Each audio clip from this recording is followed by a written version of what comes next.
श्री क्षेत्र शास्त्री जी का धर्मलाभ मांगलिक। नमो अरिहंताणम, नमो सिद्धाणम, नमो आयर्याणम, नमो वसायाणम, नमो लोये सब्बसाहुणम।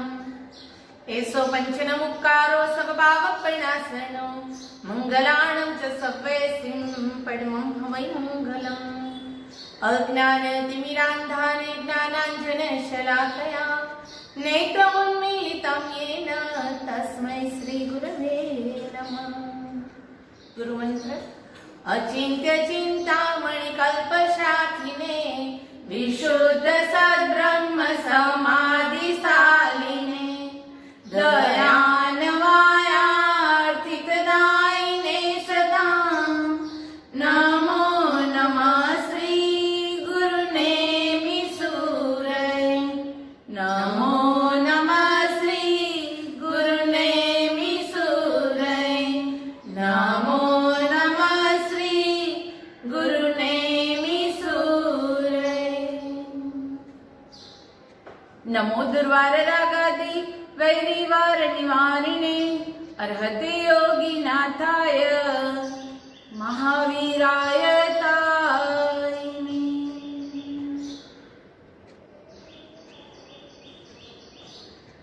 आज का हमारा विषय है तृष्णा। तृष्णा से जीव का भव भ्रमण बढ़ता है और इसी के लिए सारी क्रिया भले जीव करे, पर अपनी तृष्णा के ऊपर विजय नहीं पाया तो भटकता रहेगा। तृष्णा यानी इच्छा, और इच्छा के ऊपर विजय पाना बहुत ही आवश्यक है। शास्त्र में भी बोला गया है कि इच्छा के ऊपर हे जीव, तू संयम रखना चाहता है तो अपने आप को आत्मा के अनुलक्ष्य में जो भी प्रवृत्तियां है उसमें जोड़ दे। जैसे कि स्वाध्याय है, अनुष्ठान है, चिंतन कर, मनन कर, निधि ध्यासन कर, पर हे जीव अपनी इच्छाओं पे कंट्रोल करना सीख। शास्त्र में बताया गया है कि एक अपना दुर्गुण है, उसके ऊपर विजय पाना यानी 10,000 सैनिक के सामने लड़ने के बराबर है। सोच लो, दूसरी योनि या दूसरी गति की बात करे तो ये लड़ाई बहुत ही मुश्किल है, और मनुष्य भव मिला है, इतना अच्छा मनुष्य भव, और हम अपनी तृष्णा और इच्छा को कंट्रोल नहीं कर सकते, यह नामुमकिन है। हमारे लिए यही तो सबसे बड़ा ध्येय है कि हम इच्छा से मुक्त होए, और यही सबसे बड़ी हमारे जीवन की सफलता होगी। आज हम इच्छा के बारे में, तृष्णा के बारे में चिंतन करेंगे। एक फकीर बाबा थे, और फकीर बाबा भिक्षा के लिए गांव-गांव घूमते घूमते जा रहे थे। अचानक एक जगह पे गांव आया, और उस गांव से बाहर निकलने का रास्ता जंगल में से जा रहा था। फकीर बाबा तो अपनी झोली लेके निकल पड़े। जैसे जैसे आगे बढ़ रहे थे वैसे वैसे जंगल की ओर जा रहे थे, और थोड़े दूर देखा तो एक गांव नजर में आया। तब तक शाम हो चुकी थी, अब रात को विश्राम करना था, इसीलिए गांव के पादर में किनारे पे झाड़ के नीचे, पेड़ के नीचे वो लेट गए, और उनकी झोली में जो जो चीजें थी उसको संभाल के बाजू में रख दिया।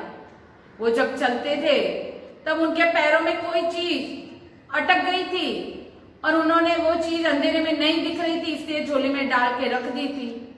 सुबह उठे और वो चीज क्या थी, उसकी इच्छा हुई कि क्या अटका था मेरे पैर पे, तो मैं देखूं तो सही रास्ते में क्या ऐसा मिला मुझे। देखा तो एक सुंदर पात्र जैसा था। उन्होंने सोचा कि ये तो विशिष्ट पात्र लग रहा है, आज मैं राजा महाराजा के वहां से इसमें भिक्षा ग्रहण करूंगा। तुरंत ही पहुंचे राजा के दरबार में। राजा ने भी न्याय संपन्न और धर्मप्रिय था, तो उसने फकीर की आपता की और पूछा कि आपको क्या चाहिए। फकीर ने बोला कि थोड़े रत्न दे दो। उन्होंने राजभंडार में से रत्न निकलवाए, और जैसे ही रत्न पात्र में डाले, भिक्षा के पात्र में, तुरंत ही वो रत्न गायब हो गए। राजा चौंक गया। फकीर हंसने लगे। राजा को बोला कि दूसरे रत्न लेके आओ, ये पात्र में तो गायब हो गए। दूसरे रत्न लेके आए, वापस पात्र में डाले, गायब हो गए। ऐसे 3 बार हुआ, 4 बार हुआ। अभी प्रधान राजा सब टेंशन में आ गए कि ऐसा कंटिन्यू रहा तो ये राज भंडार खाली हो जाएगा। तुरंत ही फकीर को पूछा गया कि ऐसा क्या है ये पात्र में, हमें माफ करो, हम इससे ज्यादा नहीं दे सकते, पर ये पात्र की विशेषता क्या है वो बता दो। तब फकीर ने रहस्य खोला कि यह पात्र और कुछ नहीं, मनुष्य की खोपड़ी है, जिसके अंदर हमेशा लेना लेना लेना लेना वही भाव पड़े हुए होते हैं। और यह तो मृत मनुष्य की है, उसके अंदर भी वह भाव के अणु परमाणु थे, इसीलिए जो भी चीज डालते थे वो गायब हो जाती थी, जो भी चीज डालते वो गायब हो जाती है। देखो ये स्टोरी तो स्टोरी की जगह पे है, दृष्टांत दृष्टांत की जगह पे है, पर बोध हमको लेना है। ये फकीर की स्टोरी ऐसे ही नहीं बोली, हमें अपने जीवन में इससे उतारना है कि यह दिमाग के अंदर बहुत सारी इच्छाओं का जन्म होता है। एक इच्छा खत्म होती है, दूसरी 1000 इच्छाएं उत्पन्न हो जाती है। हे जीव, कर इच्छा का विरोध। अगर तू इच्छा का विरोध नहीं करेगा तो एक दिन यह इच्छा में ही तू मर जाएगा। एक खप्पर नाम के कवि की पंक्तियां है, सुनने जैसी है। सुकुबेरो सुसिकंदर, सुकुबेरो सुसिकंदर, गर्व सौना टूट से, हो खजानो गमे तेओ डोर, એટલે કે બેજ દિનમાં ખૂટ से। કાળની કરડી નજરથી કોઈ બચવાનું નથી, કાળની કરડી નજરથી કોઈ બચવાનું નથી। आज फूटी छे प्याली, काल कुंजो फूट से। हर प्रभात चेतवे छे कुकड़ाओ नी पुकार, जो दर्पणे जो उसाना दर्पणे तारा जीवन के रोचितार। हे नादान जीव रात वीती ऊंघमा, आयुष्य तो घटी रह्यु, कदी न कर्यो ते विचार आ, कदी न कर्यो विचार आ। इस सुंदर पंक्तियों के अंदर एक ही बात बताइए कि आयुष्य हमारा घटता जा रहा है, आयुष्य की एक एक पल कम होती जा रही है, फिर भी आज तक हमने कभी अपनी इंद्रियों के बारे में, उसके संयम के बारे में कभी नहीं सोचा। मन ने जो चाहा वही ग्रहण करने का सोचा, सारी इंद्रियों के विषय में लुप्त होके अभी तक भव भ्रमण कर रहे हैं। तो हे जीव, हे आत्मन, तू जाग जा। जागने का यही वक्त है, और जाग गया तो सब पा लेगा, और फंस गया तो भव भ्रमण में अटक जाएगा। अपनी नौका को किनारे तक लेके जाना है तो अपने आत्मा की मस्ती में जिया कर, अपने मन की इच्छाओं पे कंट्रोल कर। और इसीलिए तो बोला है कि मन चंगा तो कटरोट में गंगा। जिसने मन के ऊपर कंट्रोल पाया है, तृष्णा के ऊपर विजय पाया है, वही साधना में आगे बढ़े हैं। प्रभु महावीर के जीवन को ही देख, कैसे थे, कैसा वो जीवात्मा था। नैसार के भव से उनकी यात्रा शुरू करे तो वो जीवात्मा ने कितने दुख झेले, कितने कर्म करे, और फिर जो लास्ट अंतिम भव आया उसके अंदर अपने शरीर, मन और कर्म तीनों के ऊपर इस तरह विजय पाया कि हम सोच भी नहीं सकते। आज प्रभु महावीर के संतान होने का हमें गर्व होना चाहिए। प्रभु महावीर का नाम ले ले तो भी हे आत्मन कल्याण हो जाएगा। उनके जीवन में सबसे बड़ा तप यही था, इच्छाओं का कंट्रोल करा था। राजमहल का त्याग करा, परिवार का त्याग करा, भाई का त्याग करा, बेटी और जमाई को सबको छोड़ के वो निकल पड़े अपने आत्म साधना में। अपनी इच्छाओं पे विजय पाया, अपनी तृष्णाओं पे विजय पाया। क्यों कर सके वो? एक ही लक्ष्य था कि मुझे मेरे आत्म दर्शन करना है, मुझे सभी जीवों को उतारना है, मुझे सभी जीवों का कल्याण करना है, स्व आत्मा को सिद्धालय में विराजमान करना है। और इसीलिए हमारा धर्म यही कहता है कि हम भी महावीर बन सकते हैं। हम भी आदिनाथ परमात्मा बन सकते हैं। और इसके लिए एक ही चीज करनी है, इच्छा प्लस मैन, यानी कि मैन प्लस इच्छा इज इक्वल टू संसार, और मैन माइनस इच्छा इज इक्वल टू गॉड। अब संसारी बनना है कि गॉड बनना है, वो आपके हाथ में है। सोच लो कितनी इच्छाएं करते आए हो, लिस्ट बना लो, एक बार देखो कि ये क्या करा है आज तक। एक बात जरूर है कि मैं ऐसा विरोध नहीं करती कि इच्छा नहीं करो, इच्छा करनी चाहिए, पर कैसी करनी चाहिए? विवेक बुद्धि से करनी चाहिए। विवेक बुद्धि जहां जहां पे है वहां पे इच्छा संतुष्ट होती है और वह इच्छा से आत्म साधना का मार्ग खिलता है। पर इधर तो इच्छा अमाप है, अविवेकी बन गए। एनिमल्स को देख लो, हर जगह विवेक है, रात को खाते नहीं है। अपने जीवन में कुछ नियम है कि अपने एरिया में रहना, वही अपने बच्चों का जो भी है वो खाना देना, उससे आगे उन लोगों को कोई इच्छा नहीं होती। और एक मनुष्य हर सुबह एक नई इच्छा जन्म लेती है, और इसीलिए पशु से भी वो गिर गया है। याद रहे, हमारे जीवन में हमें पशु जैसा नहीं बनना है और गॉड जैसा बनना है, भगवान जैसा बनना है, तो इच्छा का त्याग करना ही होगा। कभी इच्छाओं की संतुष्टि, यानी कभी इच्छाएं पूर्ण नहीं होती। इच्छाएं पूर्ण तभी होती है जब वो प्रशस्त इच्छा हो, उसमें आध्यात्मिक मार्ग खिलता है। इच्छा कर, साधना की इच्छा कर, इच्छा कर परमात्मा बनने की इच्छा कर, आत्मदर्शन की इच्छा कर, वितरागी अवस्था को प्राप्त करने की इच्छा कर, वृत्तियों को कंट्रोल में करने की इच्छा कर। इच्छा भी ऐसी करी जाती है जिसमें आत्म कल्याण का मार्ग पड़ा हुआ। एक बात तो जरूर है, हम सब जैन हैं, और जैन का वो लक्ष्य होता है कि क्या बुरा है क्या अच्छा होता है, वो अच्छे से समझ में आता है।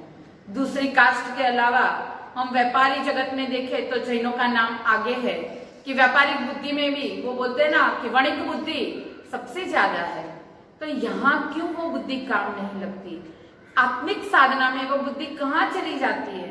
बस रुचि नहीं जगी, इच्छा के ऊपर कंट्रोल करने की रुचि जिस दिन जग गई, इस दिन हे आत्मन तेरा कल्याण हो जाएगा। और इसीलिए विषयों के ऊपर की इच्छा, व्यक्तियों के ऊपर की इच्छा, विचारों के ऊपर की इच्छा, सब इच्छाओं पे कंट्रोल करना जरूरी है। और यह जीव के खुद के अलावा कोई और नहीं कर सकता।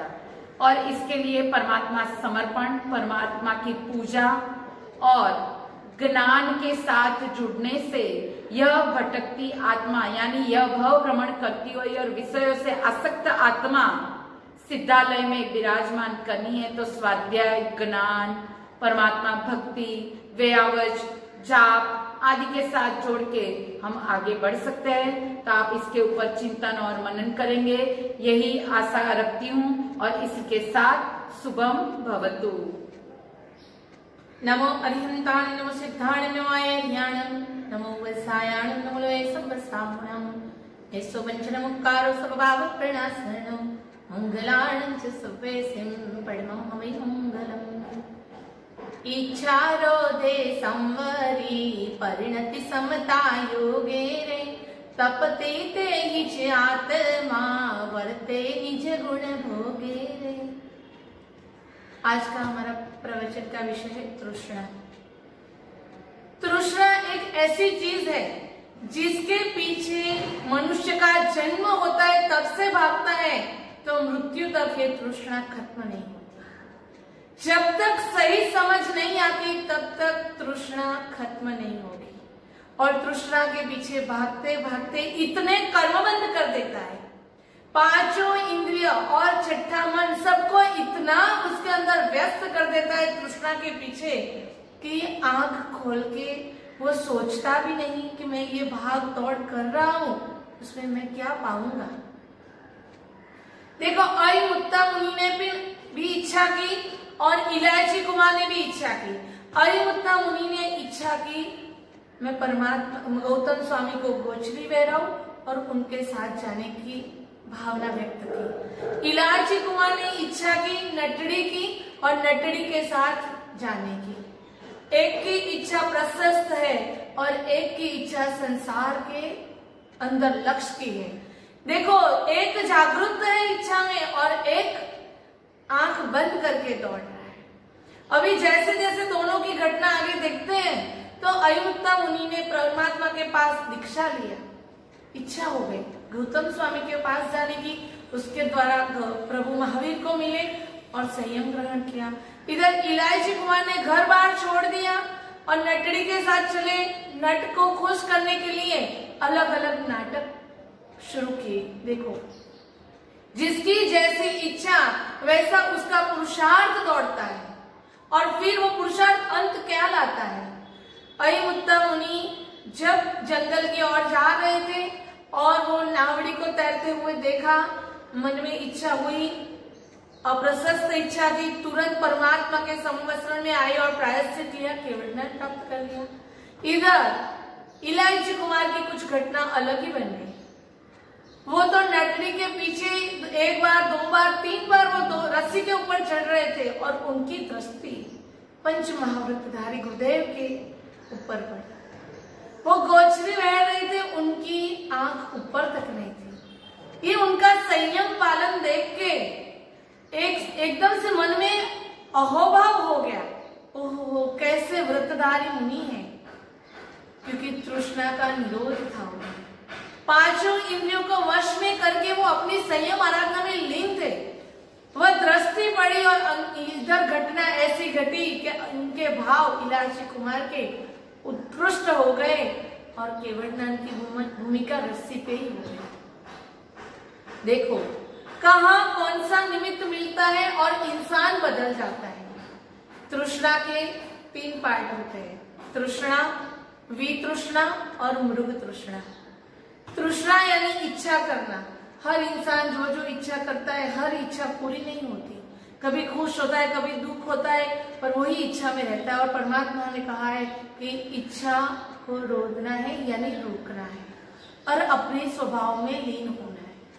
कितनी भी इच्छा करो, कितनी भी रोटी खाई, कभी तृप्ति नहीं है, कितने भी ये शरीर को अच्छी तरह से श्रृंगारा, लेकिन कभी तृप्ति नहीं है। कितने भी पैसे कमाए, तृप्ति नहीं है, कितनी भी पढ़ाई की तृप्ति नहीं है। तो यहाँ आप लोगों को यह प्रश्न होगा, तो क्या महाराज साहब हमको पढ़ाई नहीं करने की, हमें बिजनेस नहीं करने का? करने का, वो भी आपका कर्तव्य है, क्योंकि श्रावक जीवन में हो, गृहस्थ लेके बैठे हो, तो आपको वो कार्य करना ही पड़ेगा, वो आपकी ड्यूटी में आता है। लेकिन उसके अंदर जागृत अवस्था होनी वो सबसे महत्वपूर्ण है, क्योंकि दौड़ेंगे नहीं तो ना पैसे कमाएंगे और ना अपनी गृहस्थी चला पाएंगे। अगर बच्चे पढ़ेंगे नहीं, कंपटीशन में ही नहीं होंगे, इच्छा नहीं रखेंगे, तो पढ़ाई नहीं होगी। देखो हर पढ़ाई के पीछे परीक्षा क्यों रखते हैं? अगर परीक्षा नहीं होती तो कोई बच्चा पढ़ने में सिंसियर ही नहीं होता, क्योंकि रिजल्ट की कोई अपेक्षा ही नहीं। ये तो कंपटीशन है, रिजल्ट है तो भागते हैं, लेकिन उसके साथ साथ जागृति बहुत ही आवश्यक है, क्योंकि जहां जागृति नहीं है प्रवृत्ति वही होती है, लेकिन जागृति बिना की होती है प्रवृत्ति, तो वो कर्मबंध का कारण है। और जागृति के साथ जितना भी कार्य होता है वो कर्म निचरा का कारण है। आप लोग ऐसे समझो कि भाई आपने उपवास कर लिए, आपके निकाचित कर्म कट गए, आपने सामायिक कर ली, आपके निकाचित कर्म कट गए, परमात्मा की पूजा कर ली और कर्म टूट गए। देखो ये सब बहुत भाव में किया है। यहाँ तक कहा गया है कि मेरू पर्वत जितने रजोहरण लिए हैं, लेकिन फिर भी जीव का कल्याण नहीं हुआ। क्यों? क्योंकि जागृत अवस्था नहीं थी। और यहाँ जागृति बहुत ही जरूरी है, तभी ये तृष्णा में कंट्रोल पाएंगे। अगर जागरूक नहीं रहे तो फिर वो जीव उसमें ही लुप्त होता जाएगा। तो यहाँ तृष्णा को बहुत ही समझना है। अभी भी तृष्णा यानी पूरा अपोज, इच्छा ही नहीं है। कभी कभी घर में होता है आज खाने की इच्छा नहीं हो रही, क्यों? क्योंकि पेट में बरोबर नहीं है, मूड बरोबर नहीं है, टेंशन है, तो खाने की इच्छा नहीं होती। ऐसे कई जगह ऐसे कि या एकदम से इच्छा होती है या बिल्कुल उसके अपोज इच्छा ही नहीं होती। ये दोनों कर्म बनते हैं। तृष्णा के विरुद्ध वो अभाव वृत्ति भी नहीं चाहिए और उसमें भी तृष्णा में भी नहीं चाहिए।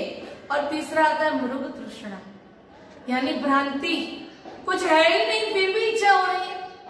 तो ये भी बहुत ही समझने जैसा है। कभी कभी ऐसे हो जाता है घर के अंदर कि अभी सास का स्वभाव बहुत ही गर्म है और बहू ऐसा चाहती है कि मेरी सास बहुत शांति से बात करे, उसकी इच्छा बरोबर है, लेकिन जरूरी नहीं है कि वो पूरा स्वभाव बदल जाए। उसकी जगह वो स्वभाव को एक्सेप्ट करके अपना जीवन बनाएंगी तो बहुत ही फर्क पड़ जाएगा। जैसे कि पंखी का स्वभाव है हवा देना, लाइट का स्वभाव है प्रकाश देना, ऐसे हर चीज का जो जो स्वभाव है उसको एक्सेप्ट कर कि क्योंकि उसके अंदर तृष्णा रखेगी और वो तृष्णा अगर पूरी नहीं हुई तो वापस जीव कर्मबंध करता है। तो यहाँ उपवास करे, उपवास करने का लक्ष्य क्या था? मासक क्षमण किया, सिद्धि तप किया, क्या लक्ष्य था? तो आहार संज्ञा को तोड़ने का। आहार जो अनादिकाल से वो वृत्तियां है उसको तोड़ने के लिए उपवास किया, लेकिन जैसे ही उपवास का पालना हुआ आहार संज्ञा 3 गुना बढ़ गई। तो देखो लक्ष्य की शुद्धि होनी चाहिए, क्योंकि उपवास की इच्छा की तो उसके पीछे क्या चाहिए? भ्रांति में रहेंगे, अजागरूक अवस्था में रहेंगे तो क्या हुआ तब भी काम नहीं करता। अगर आप सामयिक कर दे, सामयिक का क्या है लक्ष्य, क्या है? समभाव में रहे, लेकिन सामयिक के अंदर ही ऊपर नीचे हो जाते हो। पूरा एक ग्रुप सामयिक करने बैठा है और सामयिक खत्म करने के बाद जिसके वहां सामयिक थी उसने प्रभावना नहीं की या कुछ नाश्ता पानी नहीं रखा, तो पीछे मन में क्या रहता है? क्योंकि इच्छा थी कि जिसके वहां सामयिक करने गए उससे नाश्ता पानी कराना चाहिए या प्रभावना देनी चाहिए। अरे लक्ष्य सामयिक का था, लक्ष्य नाश्ता का नहीं था, लक्ष्य प्रभावना का नहीं था। लेकिन पीछे क्या है? जब परमात्मा के जिनालय में जाते हो पूजा करने, क्या भाव होता है? प्रभु जैसे गुण लेने का, कि एक ड्यूटी है क्या? ये इच्छा के पीछे लक्ष्य क्या है? हे प्रभु आपके जैसे गुण आए, परमात्मा में जो गुण है अपने अंदर आए, वो गुण की भावना से जाते। और अगर आप लाइन में खड़े और पीछे की लाइन में से एक आगे पूजा करने चला गया तो आपकी इच्छा क्या रहेगी? परमात्मा के दरबार में भी आप बोले बिना नहीं रहेंगे कि ये गति ऐसे नहीं चलता है, सब रूल सबके लिए है, बरोबर? ना नहीं, डिसिप्लिन अनुशासन बहुत ही जरूरी है, लेकिन उसके लिए कसा है वही टाइम पे, क्योंकि कौन से पर्पज से जिनालय में गए हो, क्या भाव लेके उपवास कर रहे हो, क्या भाव लेके प्रतिक्रमण कर रहे हो। हर कार्य के पीछे कुछ न कुछ कारण होता है। ये तृष्णा भी आपको होती है ना, जो भी चीज की, उसके पीछे क्या कारण है? आप बच्चों को पढ़ाना चाहते हो तो उसके पीछे क्या तृष्णा छिपी है? सुख की लालसा है, बच्चे के प्रति राग है, कि उसका भविष्य उज्जवल बने, वो है? क्या है पहले आप देखो कि आपके पूरा आपका मान सम्मान बढ़े, वो है। कई जगह ऐसा होता है कि माँ बाप उनकी जितनी इच्छा पूरी नहीं हुई वो सभी इच्छा बच्चे पे थोप देता कि ये मेरी इच्छा है, आपको करनी है, बरोबर है? प्रशस्त इच्छा उसका कल्याण करेगी, लेकिन अप्रशस्त इच्छा रहेगी तो वो बच्चा अपने आप पूरा जीवन लगा देगा लेकिन कुछ पाएगा नहीं। यहाँ तृष्णा का विषय परमात्मा ने यही बताया है कि हे जीव, ये तृष्णा छोड़ने जैसी है। यहाँ तक कहा है आगे कि मोक्ष की भी अभिलाषा नहीं करनी। जब इंद्रभूति गौतम गुरु जब प्रभु महावीर के पास गए तब क्या इच्छा लेके गए थे? परमात्मा महावीर को हराने का लक्ष्य, वो इच्छा लेके गए थे। और प्रभु ने जब बोला आओ गौतम, सब विलीन हो गया, वो अहंकार विलीन हो गया। जो तृष्णा लेके गए थे परमात्मा के जब वाणी की बारिश हुई, सब विलीन हो गया, समर्पित हो गए, फिर कोई इच्छा नहीं। प्रभु गौतम स्वामी को 3 ज्ञान होते हुए भी कभी उन्होंने कुछ भी जानने का प्रयत्न नहीं किया, सिर्फ बनते बनते करके ही प्रभु को पूछते थे, लेकिन कभी खुद ये कार्य नहीं करते। कितना अहोभाव परमात्मा में, कितना अहोभाव गुरुवाणी में, आज्ञा पालन में। हम भी जब अपने जीवन के अंदर कार्य कर रहे हैं तो किस प्रकार की इच्छा लेके कर रहे हैं? कंपटीशन है, दौड़ है, क्या पाना है?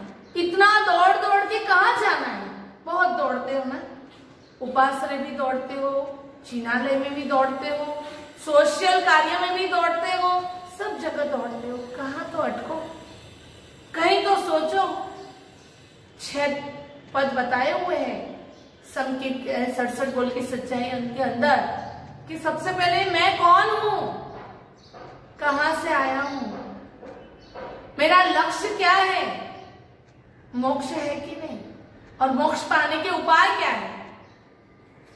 ये सब जो है उसके अंदर थोड़ा सा चिंतन करो। जब ये दृष्टि खुलेगी अपने आप ये तृष्णा खत्म हो जाएगी।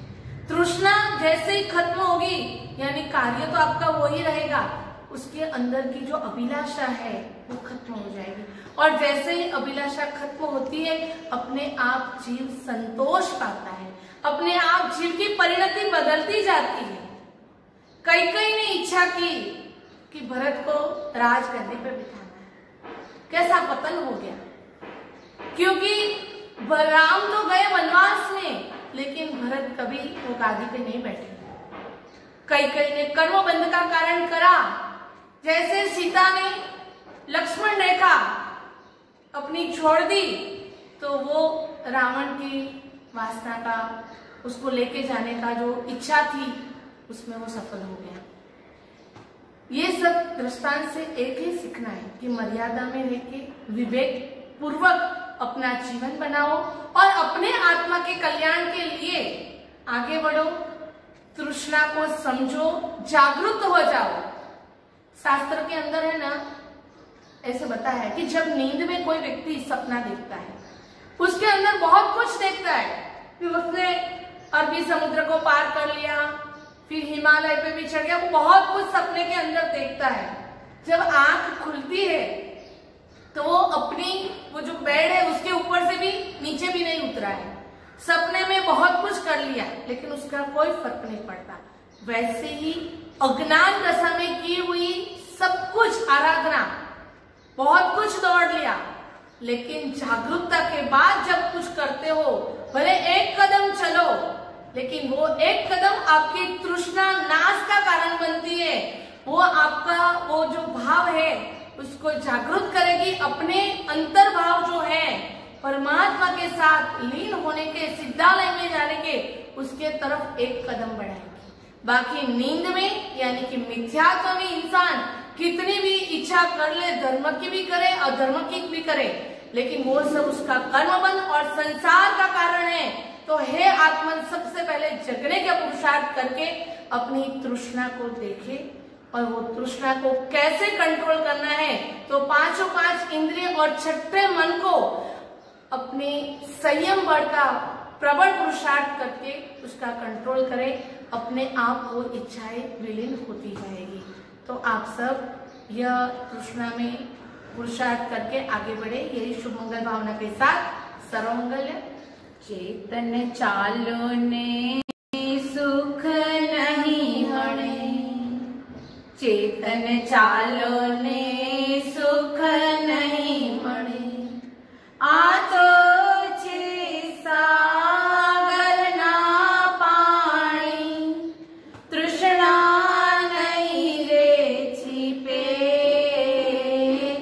चेतन चालो ने सुख नहीं मणे। हे आत्मन, आप सब पुरुषार्थ करो, आगे बढ़ो। सर्व मंगल मंगल्यम सर्व कल्याण कारणम प्रदानम सर्वधर्माणां जैनम जयति शासनम। बोलो जिन शासन देव की जय।